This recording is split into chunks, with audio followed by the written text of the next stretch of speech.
Hello everybody, I'm Georg, I'm the commercial director of Criteo Germany, and today I'd like to speak to you about mobile marketing and especially about how important it is to put the user in the center of your online activities, given in the world of mobile devices and mobile browsers. So in order to start, of course I will quickly present Criteo to you. When it's working. Doesn't work yet? Okay. So, here it is. So Criteo was founded in 2005 in Paris, and our core technology is personalized retargeting. To whom of you who are not familiar with the concept of retargeting, retargeting means to find back the lost visitors of our client websites and show them dynamic ads with personalized product recommendation. We are a global company and we're working together with more than 14,000 publishers worldwide where we buy inventory on CPM. We deliver clicks to about 10,000 advertisers in the world on CPC, and actually we are able to deliver clicks and generate revenues in almost all countries over the world. Based on Comscore figures from Q4 2015, we had an effective reach of 1.1 billion users. And effective reach means in this sense that these users actually have seen at least one Criteo banner during the last 30 days. At the bottom line, you find some of our references, some of our clients. And as you can see, our main verticals where we do business is retail, travel, classified, and telco. And why I'm showing you this company slide, it's because all the figures and data and trends I show you during the next couple of minutes about mobile marketing are based on the data we measure via our pixels on these 10,000 advertiser sites. So in order to start about mobile marketing or about mobile itself,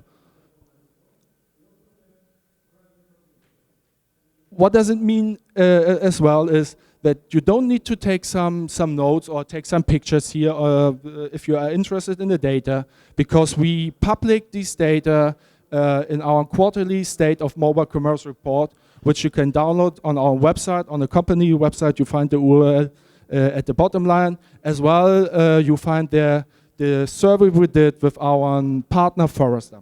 So now I start about mobile, and mobile, what does it mean? I think everybody is aware that a user spends now on average 2 hours per day with their smartphone. But only 97 minutes with their significant other. So it means that actually we have a deeper relationship with the smartphone than we have with our partner. There's another figure which shows the engagement of the user with the mobile phone, and which says that every day we engage more than 150 times with the smartphone. And we asked one of our partners to do a survey and ask the user if they want to give up their cell phone for a week.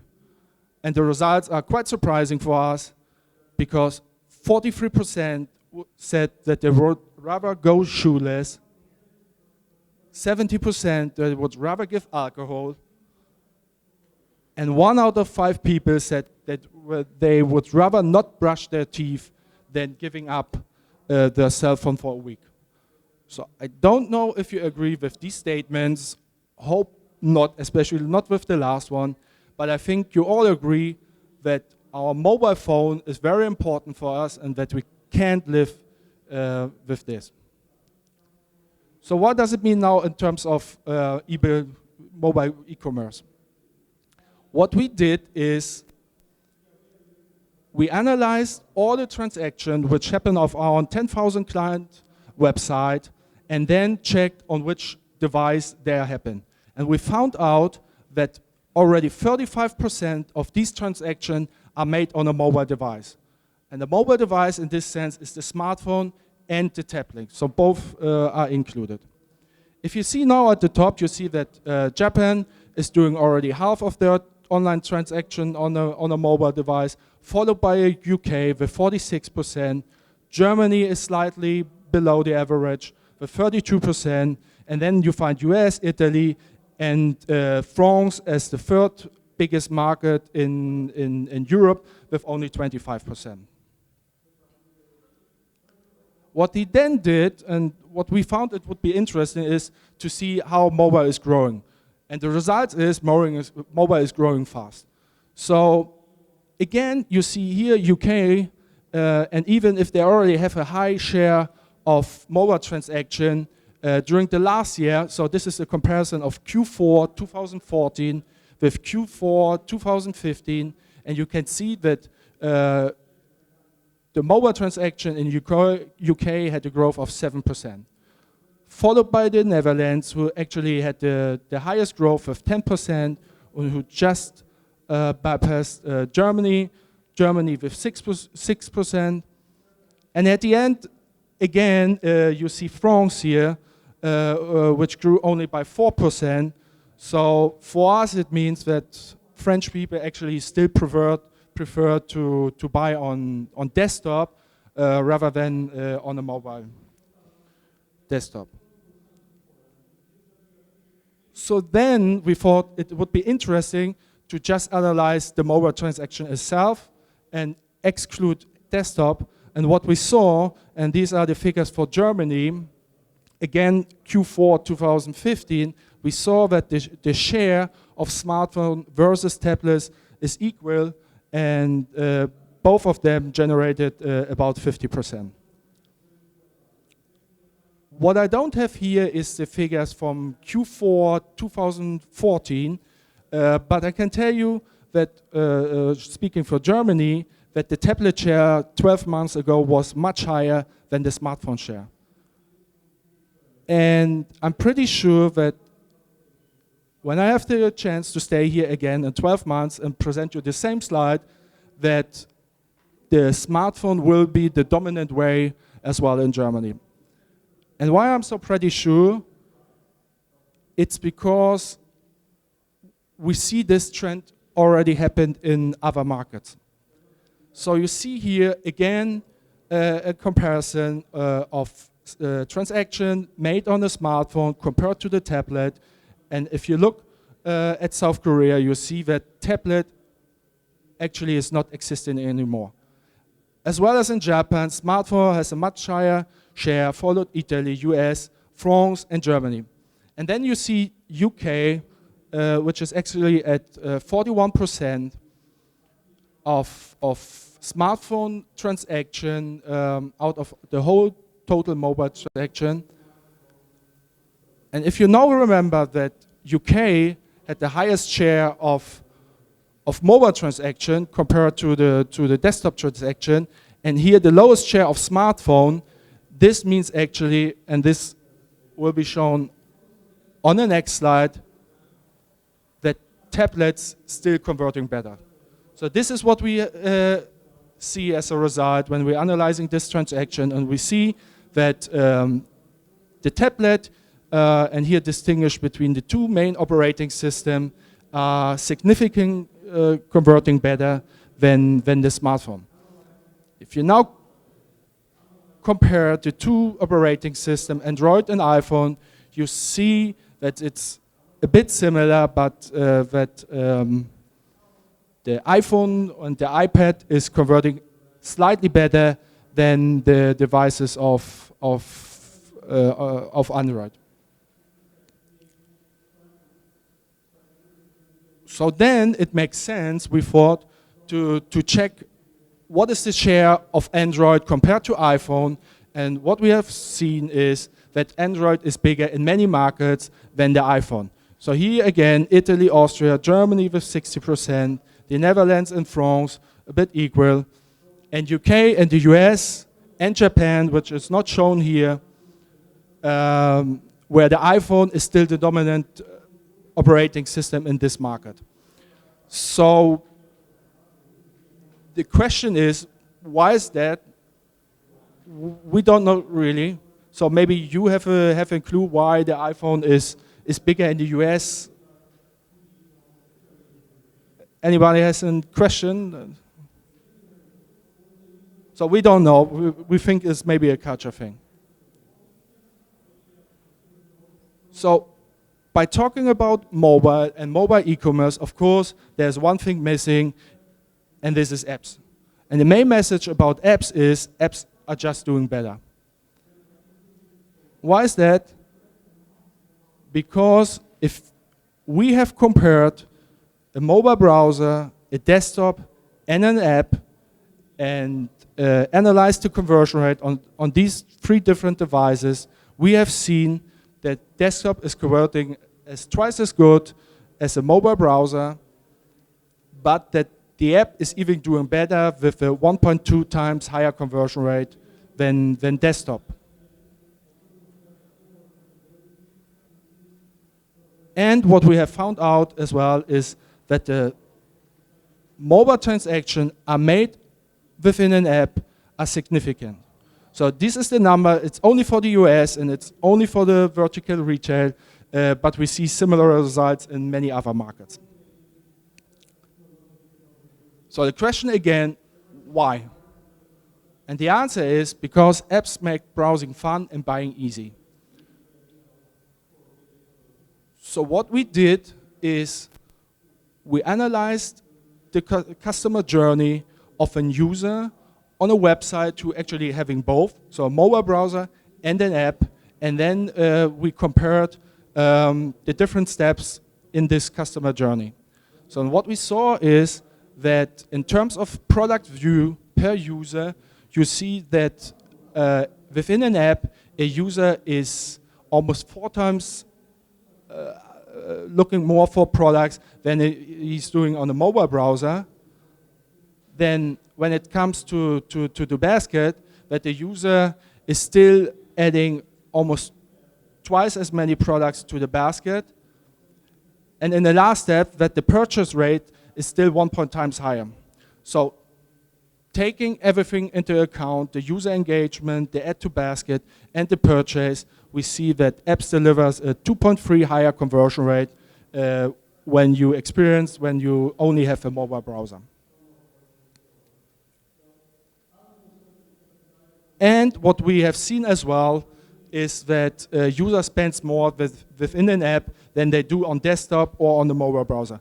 So here you see a comparison of the order value, taking desktop as an index of $100, and we saw that on a mobile browser, a user is spending only $91 compared to what he's spending within an app, $116 on average.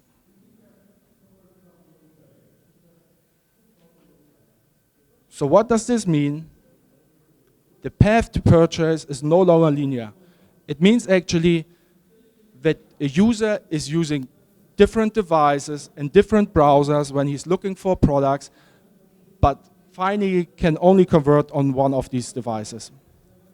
So what you need to do is, as a website owner or as a marketeer, you need to respond to this user behavior, and you need to provide a seamless shopping experience. So in this example, you see that the user is using different devices, and that on all of these devices, he has a welcome with a personalized product recommendation.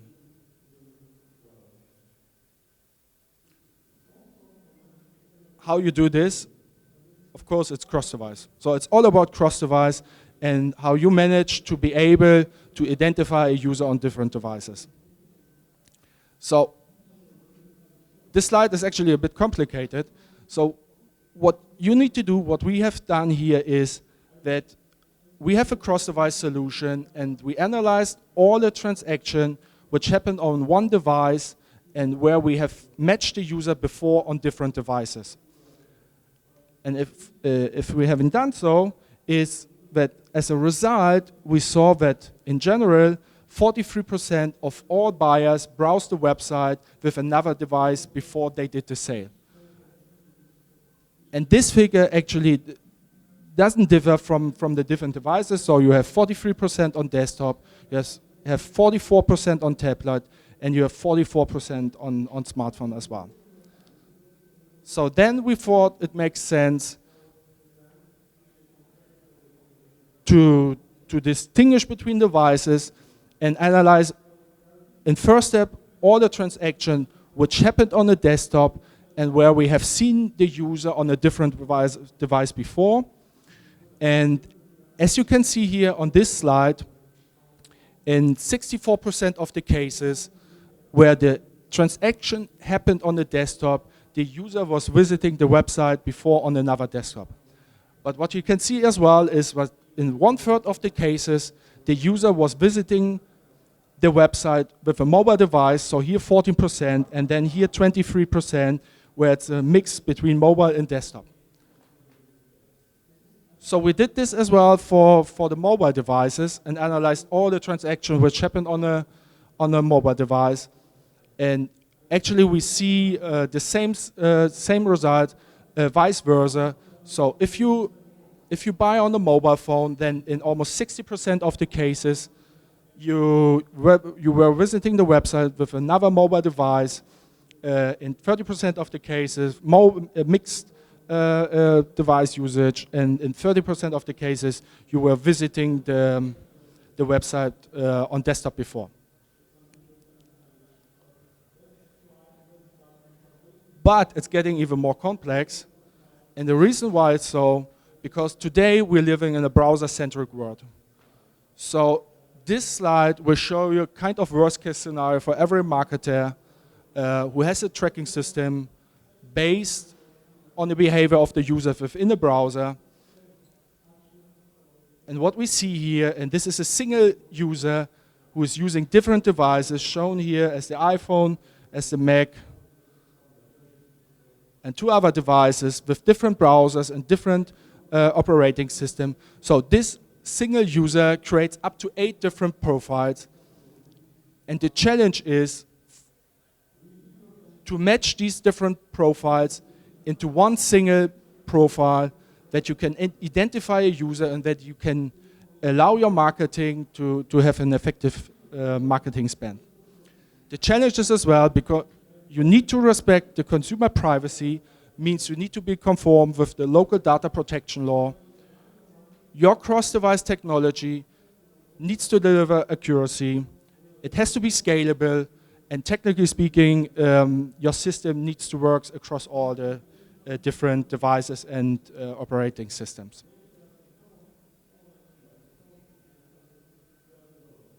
So we ask our partner Forrester to do a survey and ask our clients and other marketers in the market if they're able to do this, so able to do the cross-device solution.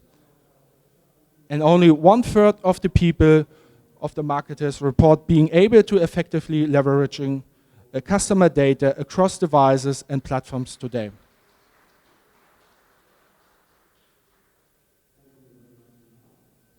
So how can you do this?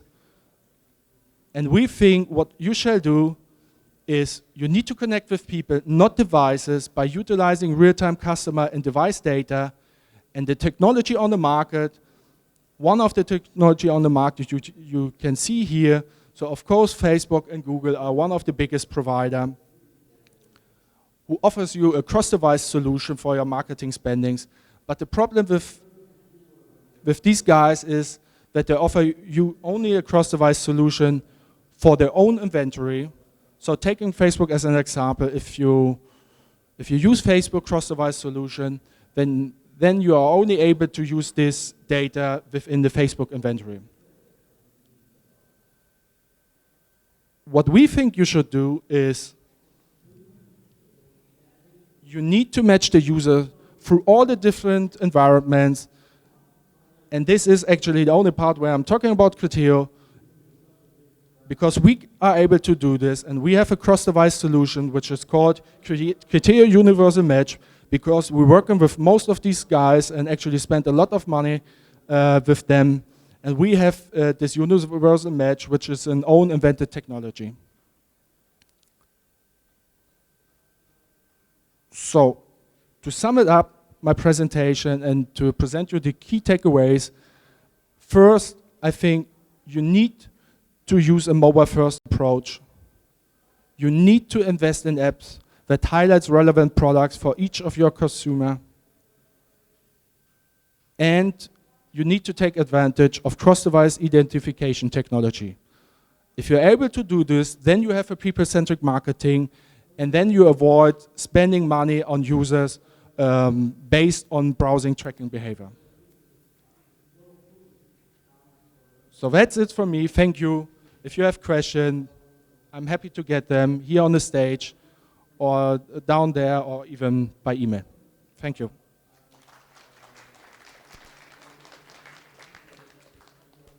Any questions from audience? So I have one question because I noticed that on one of your slides there were 4 devices, 2 Android devices, tablet and smartphone, and 2 iOS devices. Yeah. And the conversion rate for iOS devices was somehow higher. Do you know what does it result from, or are customers on iOS devices somehow different from Android users? Yeah, it's a good question. So actually, this conversion here, I forgot to mention, the definition of the conversion rate was per user, so not the number of clicks. So it was number of sales divided by the number of a single user. So therefore, the conversion rate seems a bit higher than you maybe experience on your own devices. But in the comparisons, the results are like this. So tablets convert much better still than mobile phones.